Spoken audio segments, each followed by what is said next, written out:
Un rastreo comparativo permite ver que en los países que ya pasaron el pico de contagios el nivel de actividad fue en esa instancia, casi siempre, menor al que hoy muestra la Argentina. La cuarentena por la pandemia de coronavirus comenzó el 20 de marzo y, con flexibilizaciones lentas pero sin pausa, se encamina a cumplir 6 meses el 20 de septiembre. El registro de movilidad a partir de los teléfonos celulares de las personas se toma desde el Instituto de Medición y Evaluación de la Salud, IHME por sus siglas en inglés, de la Universidad de Washington, ha realizado un trabajo de recopilación de esta información. A veces, es más importante el sentido común en la sociedad.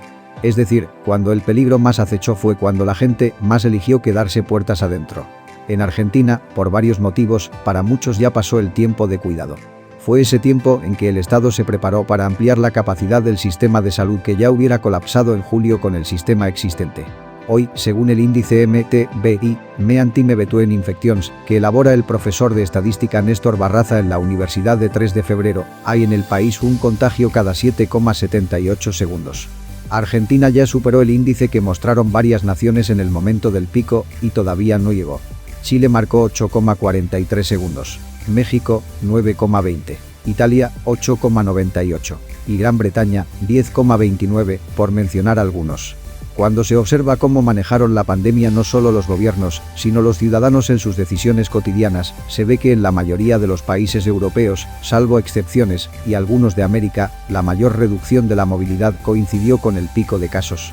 Es decir, la movilidad fue casi siempre menor en ese momento, que atraviesa la Argentina ahora.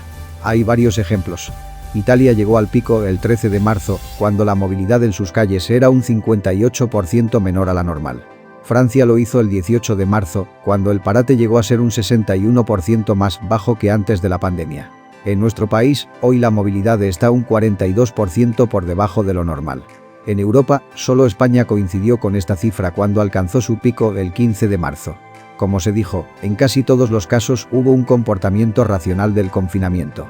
Alemania llegó al pico el 28 de marzo, con un nivel de movilidad 55% por debajo de lo habitual. Inglaterra registró un 69% menos de actividad cuando el 29 de marzo llegó a su pico.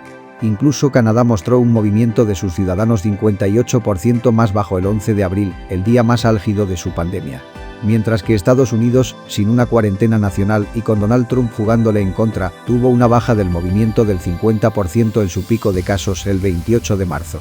Hay un contraste con los países anticuarentena como Brasil, Suecia y México. En Brasil, de la mano de Jair Bolsonaro, cuando se llegó al pico el 26 de junio la actividad estaba un 38% por debajo de lo normal. Había solo 4 puntos porcentuales más de movimiento allí que lo que hoy tiene la Argentina. Suecia llegó a su pico el 31 de marzo con un 29% menos de actividad y México el 18 de julio con un 34% menos. Chile fue el 1 de junio, cuando la movilidad registrada fue un 61% menor a la habitual. Perú también se acercó a esos niveles el 10 de julio, su pico, con una reducción del movimiento en las calles del 56%. Hay que aclarar que estos países corrieron por detrás de la pandemia. Todos tuvieron que cavar fosas comunes para enterrar sus muertos, tuvieron que elegir a quién salvar, tuvieron gente haciendo colas para encontrar oxígeno, contaron por miles sus pérdidas humanas. En la Argentina, el mayor grado de inmovilidad del país se registró entre el 28 y 29 de marzo, cuando la actividad se ubicó un 78% por debajo de lo habitual.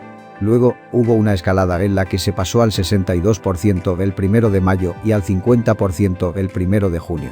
En julio casi no hubo variaciones y dio un nuevo escalón en agosto, para llegar al 43%, merma que en los primeros días de septiembre continúa ubicada en el 42%. Al finalizar el máximo de contagios podrá hacerse conclusiones más definitivas. Seguimos informando.